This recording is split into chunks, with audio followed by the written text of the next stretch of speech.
Sebelum kita lanjut ke videonya, buat kalian yang belum subscribe, jangan lupa di subscribe supaya kalian tidak tertinggal update terbaru dari channel ini.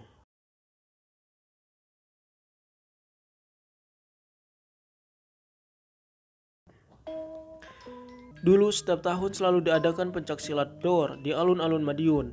Sekarang lebih dikenal dengan sebutan tarung bebas yang masih dilestarikan di daerah Kediri dan Probolinggo.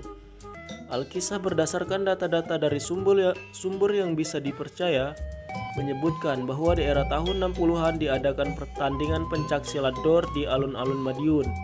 Pada saat itu naiklah seorang pesilat tangguh yang sukar dikalahkan, bahkan belum ada seorang pun yang bisa mengalahkannya di geladak jawara pencaksilat DOR.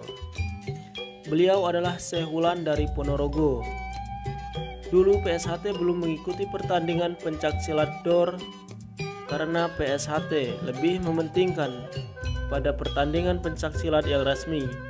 Tetapi akhirnya PSHT mengikuti juga pertandingan pencak DOR itu dikarenakan adanya perjanjian yang sangat memberatkan PSHT bahwasanya jika sampai matahari tenggelam Syekh Wulan tidak ada yang bisa mengalahkan, maka semua perguruan pencaksilat di Madiun tidak boleh ada yang mengembangkan sayap di luar kota dan Kabupaten Madiun.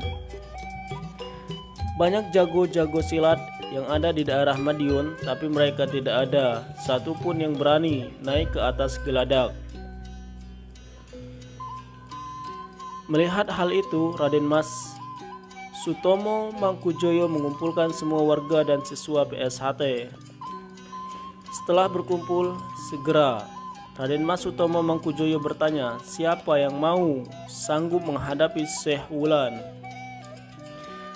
Kemudian teracunglah jari tangan dari warga PSHT yang duduk di belakang. Ternyata yang mengacungkan jari itu adalah Raden Mas Imam Kusupangat. Kemudian Raden Mas Sutomo Mangkujoyo tersenyum dan memberikan restu untuk pertandingan. Bahkan Eyang Badini melakukan ritual dengan cara mendudukan Raden Mas Imam Kusupangat di atas tampah yang ditaburi kacang hijau. Dikarenakan pertandingan ini tidak hanya pertandingan kanuragan saja, melainkan pertandingan kadikdayan. Setelah selesai, Raden Mas Imam Kusupangat tidak segera menuju geladak pertandingan, melainkan beliau pulang untuk meminta doa restu dari sang Kanjeng Ibu Raden Ayu Kusmiyatun.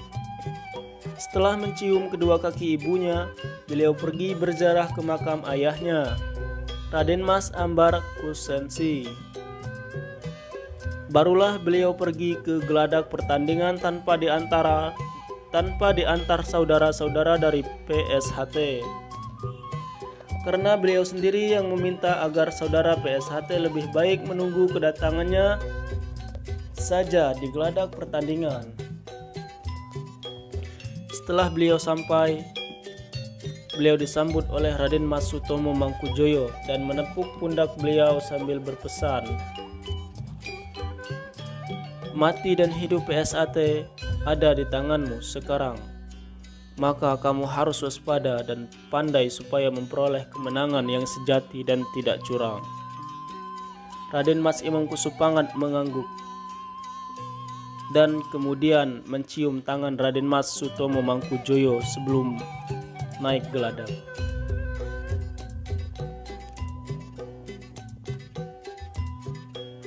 Setelah naik geladak pertandingan, beliau berbicara kepada Syekh Wulan,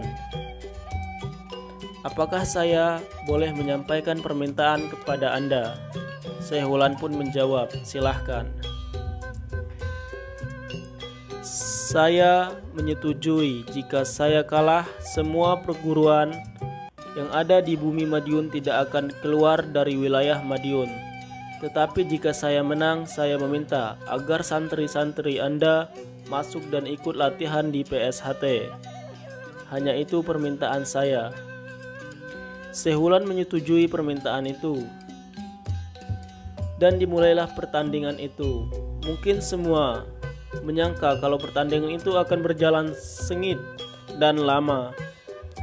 Tapi kenyataannya dalam waktu 1 menit 58 detik Sehwulan sudah terkapar, tidak dapat melanjutkan pertandingan lagi. Maka keluarlah Raden Mas Imam Kusupangat sebagai juara dalam pertandingan tersebut. Kemudian pada era tahun 70-an Sehwulan bertandang ke rumah Raden Mas Imam Kusupangat. Tidak ada permusuhan di antara mereka. Mereka melebur dalam canda dan tawa. Bahkan Raden Mas Imam Kusupangat berkelakar pada Sehwulan. "Pripun menawi kulo lan panjenengan gelut malih," kata beliau sambil tertawa. Sehwulan pun tertawa lepas dan sambil sekali tidak ada dendam di antara mereka. Setelah itu beliau mengizinkan santri-santrinya untuk ikut bergabung latihan dengan PSHT dan mengakui serta mendukung PSHT melebarkan sayapnya ke seluruh penjuru hingga sekarang.